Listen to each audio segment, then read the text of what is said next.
Smart 24, driving business. Smart 24, the only TV that gives you the factual points, and we are in the program of The Point. Our point tonight, as we continue the discussion, we are very much mindful that our society will continue to suffer with the challenge of corruption. And the national budget is about to be declared another one by a statement, which is always read by the Honorable Minister of Finance. Resources are allocated to implement programs. We are very mindful that the government has initiatives put forward to fight against corruption, including IGG, and which my colleague, Mr. Derek, talked about. But we are very much mindful to know whether both courts of laws, the Anti-Corruption Court, the IGG, for the last 10 years or 5 years, whether we don't have anything to remember. Governments across the globe, they have invested much. Those which have moved a step ahead to realize economic growth, there have been deliberate moves to fight against corruption. I appreciate your first submission where you referred to Denmark, China, also Singapore, Malaysia. And one of the key points that at a certain point, members of Parliament of Uganda, we were also about to come up with such a deal, which was to declare if you are caught to have stolen government funds, they don't allow this to happen. You refund back, and again you are not allowed to remain in the office, and it had more other contents. But on the way, that law, which was being enacted by Parliament, they said, let us remain with the anti-corruption law. And again, we know that a number of steps have been taken in various other ways. The CID including the post you're talking about. Programs which come for the government, including these multi projects, road construction, it seems there are also some questions of mark. Please, Mr. Derek, you have 5 minutes again. Take us through, but give us hope that we shall come out from this net. Dr. Tindewa, you see, giving people hope, it has to be premised on whether really in reality there is hope. I don't want to give an illusion of hope, or we go in the world of fallacies that say that really there is hope. Why? You see, there are various institutes or organizations or offices that are obligated to ensure that they fight corruption in Uganda. As per the law, we have the office of the IGG. By an act of parliament, we have a special court. That is the anti-corruption court, which is at the level of the High Court. True. 3, even within police, we have offices such as the police service, is it service standards unit? Yes. Which ensures the disciplinary action, so that. yes, of police officers. Under the office of the IGG, we have inspectorate officers or inspectors. These officers have even a right to arrest, have powers to effect searches, as per the law. You remember one scenario? Yeah. That for the IGG office to effect independent investigation and also arrest need complete institution. And you remember the deputy IGG took time to be put. True. From 1990 until 2013. And it was only actually put in place when international donors had to put pressure that as a condition that before you bring this, the deputy, so that the IGG office is fully constituted to handle these corruption cases, we shall not give you donation. So you get that kind of thing. That laxity, intentional laxity that has been put, so that to give way for...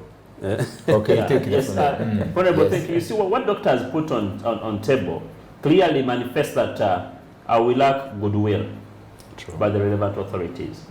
By the time you have, you get your neighbor to come to your place to say that, I will not help you to escort you on a given date, if we don't ensure that you sleep in the bedroom you're supposed to sleep in. Because it is not upon your neighbor, it is upon you as a husband within a marital home to ensure that you put a warm environment at home by sleeping perhaps together. So by the moment we get foreign donors to exert pressure on the government in ensuring that the office of the IGG is constituted, that is another thing to think of. That shows that we don't have a goodwill, and also it points out what you had said. Is there any room of citizens saying that we have hope in fighting corruption? Yes. You can try to base on that example. I was still giving you various offices mandated to fight corruption. The office of the president himself, he took an initiative as a way of combating corruption the way you could understand it, by putting up a special committee, call it maybe a commission. By then it was known as the Nakalema Committee. Right now it has another person heading it. Yes, anti-corruption. Yes, the anti-corruption committee in the State House. All those. Before you go on, do you think that one? Don't leave that point. The anti-corruption of the head by military personnel. Yes. Nakalem, I think. Even the recent is the Colonel Major General. So do you think they have done anything, any contribution as you continue with what you had? Even before answering you that, by the time you come up to put a special anti-corruption committee, that alone manifests or expressly gives you a clear example that the office of the IGG perhaps is dormant, or is not working to the expectation. You see, the monies you're putting into the anti-corruption committee, yet there is a constitutionalized particular office mandated to carry out such offices, such duties. You know, we have the office of the IGG, and all of us, we know the duties of the IGG. We have the office of the Auditor General, two constitutionalized offices. By the moment you come up to put a special committee, show that there is something fishy, there is something not going on well in that particular committees. In the report issued by the IGG of 2021, that in June, it tried even to show you that yes, however much we are trying to do what we are obliged to do, but in some circumstances our hands are tied. One, we don't have resources. It was not until one of the foreign donors came up to give them like 2 vehicles, land cruisers, to effect or to ensure that they can move around the country. The offices of the IGG lacks human resource. You know, Uganda is big. That is the fact. We have very many public offices all over Uganda, and the office of the IGG is small. So, is it just intentionally done that we don't employ the office of the IGG with credible and enough human resource, that we finance the office of the IGG so that it helps us in fighting corruption? How does it help us in fighting corruption? By bringing such cases. In that particular year, in 2020, the office of the IGG in that particular report came up and recommended that around 1,120,944,504 Ugandan shillings is all to be recovered from corruption, just from public service, public offices, which was accruing because of corruption, bribery, mismanagement of offices, and abuse of offices. In most circumstances, whenever we refer to abuse of offices, such examples are based on corruption. Nothing was done? The step that was taken in the year, they were only able to recover 600 million. Out of the 1 billion. Okay. Yes, that is an effort done by the office of the IGG. But I tell you what, the only reason as to why we are not even able to ensure that we recover such amount as we wanted to is our hands are tied. And who is tying the hands of the IGG? Is it the person appointing? Is it the parliament which is apportioning resources? You will give us that conclusion at the end. Those are the questions we ought to ask ourselves. Yes, so, in conclusion, slightly, is yes. we have various offices. The head of state has tried to emulate or has tried to even show us that perhaps rhetorically he has a goodwill to fight corruption, rhetorically. But now the question is it practically, is the goodwill being put in practice? Are we seeing the goodwill of the head of state in fighting corruption come to existence? Yes. The last statement in regard with corruption made by the head of state or any other person from the government, the NRM government, at one point in the time, one said, don't overfight the people or the corrupt officials, because when you oversqueeze them, the money gotten from corruption will be taken abroad. We need such money to be invested. That goes slow on there. Yeah, it goes slow on them. We need that money to be invested in our country. So the statement, the rhetorical goodwill manifested by the head of state that he has the will to fight corruption is being slightly overturned when it comes to the practical world, that indeed perhaps some people do not want to touch on the corrupt officials. So I don't see any hope in fighting corruption. Rather, the hope I'm seeing is corruption being legalized by the NRM government. Sorry for that, and I couldn't see that happening. I'm among those really who doesn't want to see it happening. Dear viewers, what we are sharing tonight, resource allocation is a determinant factor for economic growth. If there is mismanagement and misallocation, we can rarely realize the economic growth that we could desire as a country.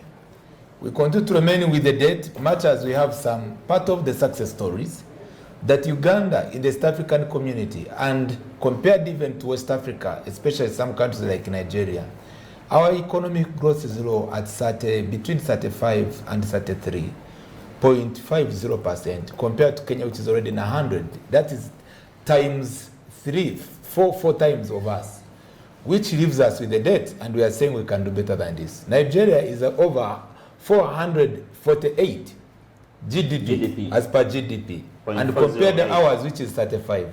Honorable, as a member of parliament, we still have a way to go, and we are looking at many factors.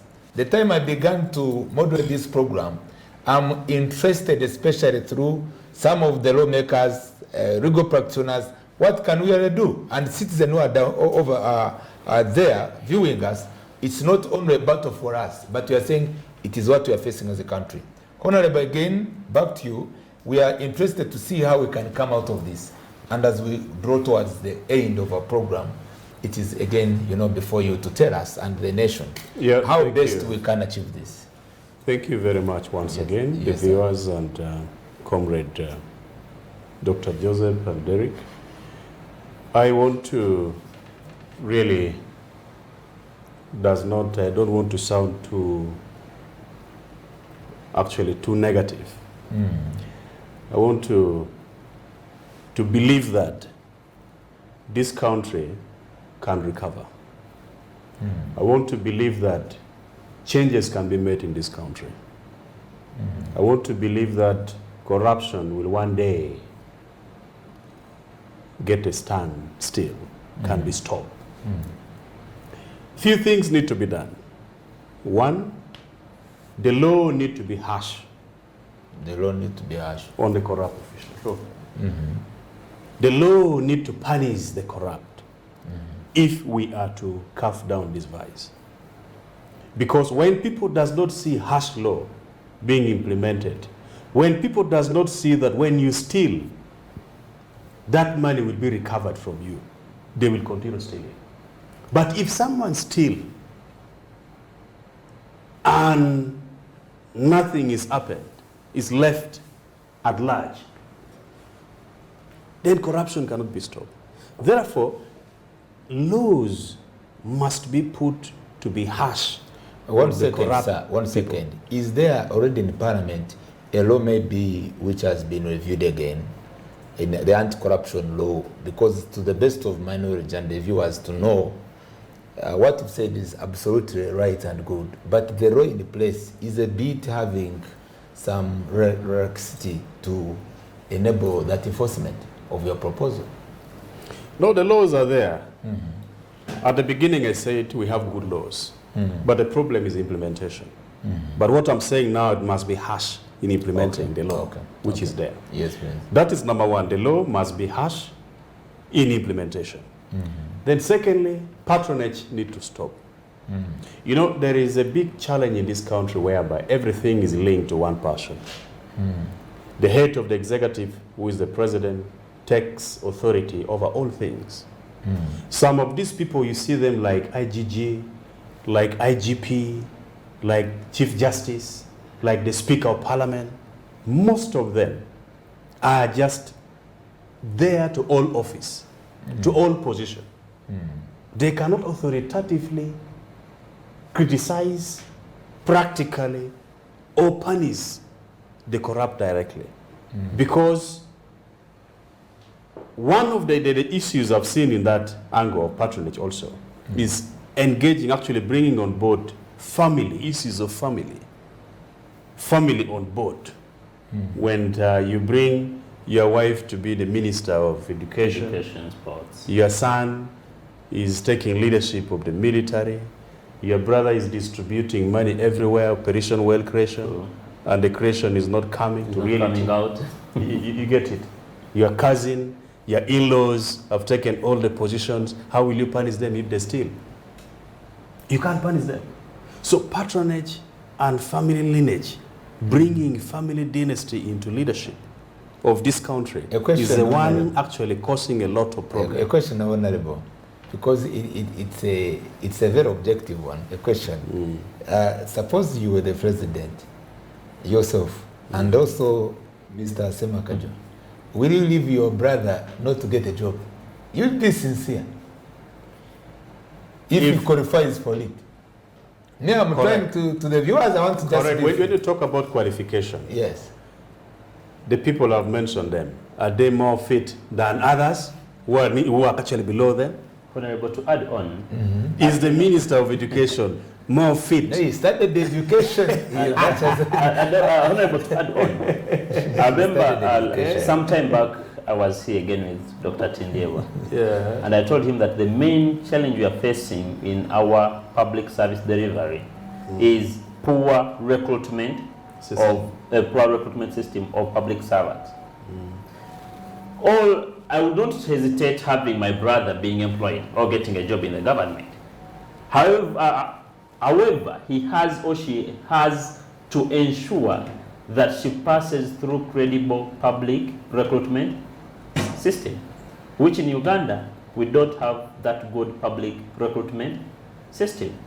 Okay, thank you. You can say to the, towards that. Your question is very interesting. that they deserve it. It's an objective. It is obvious.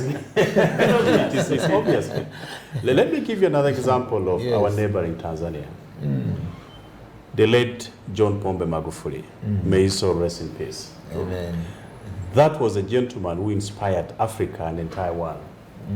His approach, his iron fish approach into fighting corruption in Tanzania made a lot of impact. Just in merely 5 months, he recovered a lot of resources. He actually kicked out very many ministers out of offices. It's a good example. We appreciate.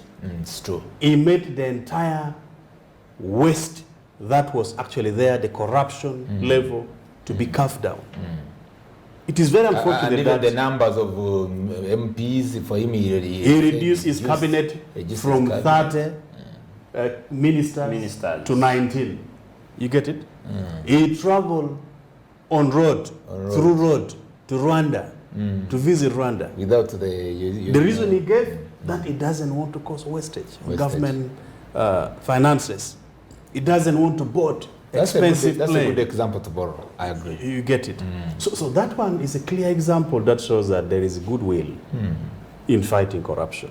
When you look at the example of John Pombe Magufuli. But when you come to Uganda, you find we need to pull our shocks.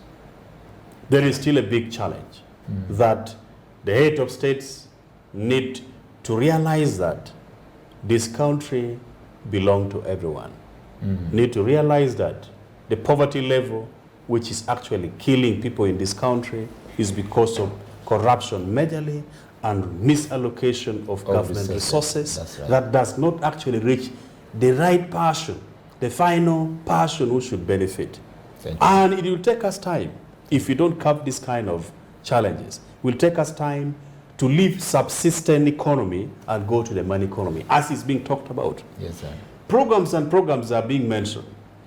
Of recent, as members of parliament, we became casualties of insults and criticism because we engage ourselves in passing out to the public Imeyoga program that we did not critically look at its impact. It was politically pledged, it was brought forward, we pushed it there, it got messed up in the society. Right now, we are having another one, Paris Development Model. When you look at the guidelines and the principle, looks so appetizing with a lot of ingredients in it.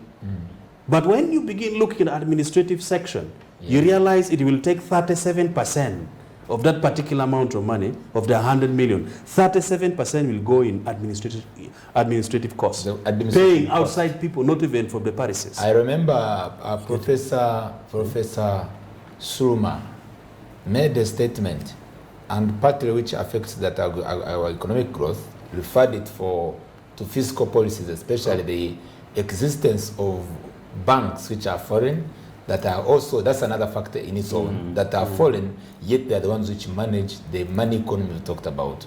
As I'm coming back to you for your last word to the viewers, let's receive your last word in just 1 minute. 1 minute, and also Honorable 1 minute, and Master for 1 minute, as we just have the end of this evening. What I can say is, as Ugandans, everyone said that it is incumbent upon us to fight corruption. But also we have to know that we need to emulate perhaps some government officials who are showing that indeed there is goodwill to fight corruption. Anyway, let's not lose hope in seeing our country transforming. Yes, it can, as long as one, the rules, the laws, the enforceability of the laws is kind of strict.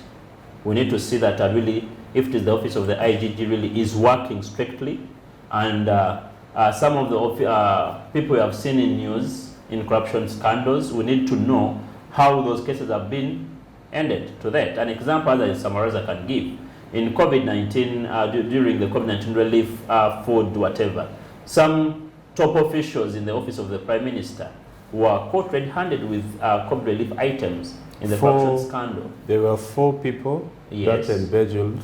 Actually, that led to the loss of $528 US dollars.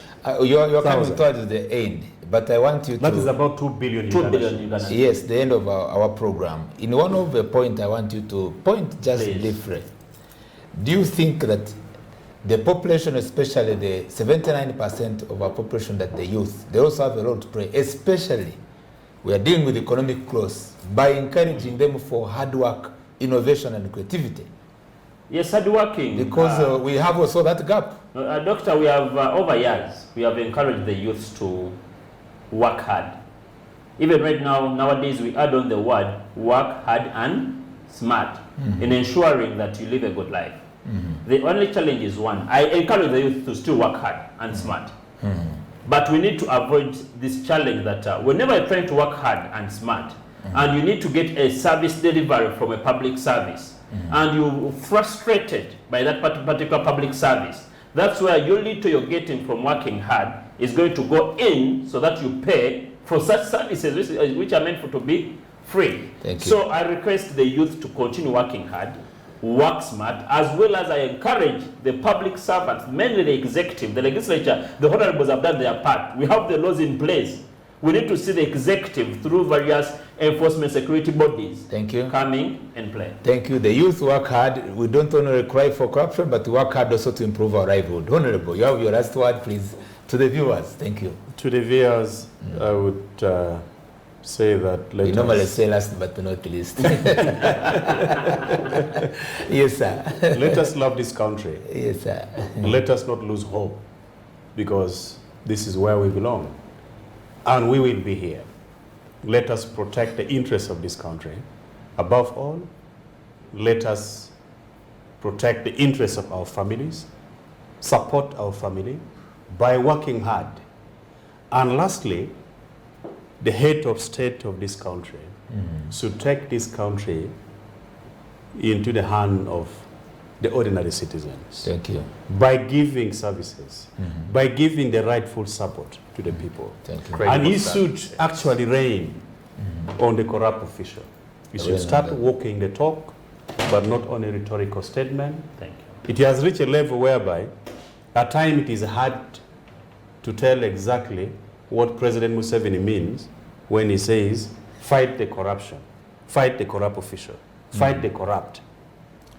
Because at times he does the opposite. Sure. He's the one who comes at time and say, no, leave that one. Thank you that so one. much. Don't touch that one. And babysit some officials. Thank you so much. We appreciate for the views of our guests, and we have come to the close of our program, but we have not yet closed our programs. We will come again and to internalize in such a discussion of where the fight against corruption, we don't only look at the state level of the pride of state, but straight away, right away, back, even whether in the church, in the society, even whether in our business cycles, even where in schools, all that kind of scenarios, we need to point out those areas, and we ensure that we improve our society.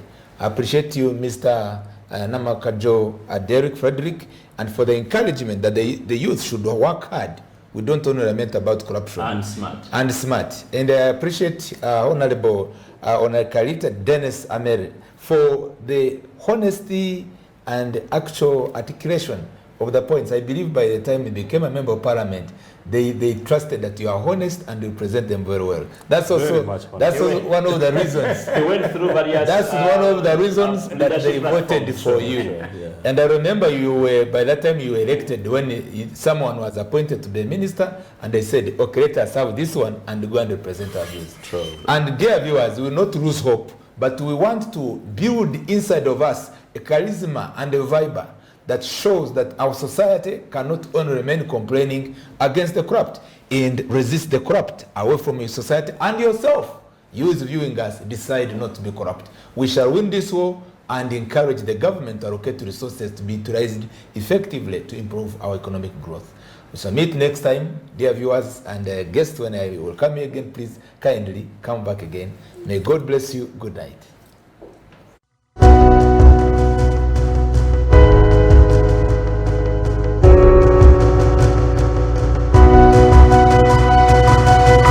Smart 24, driving business.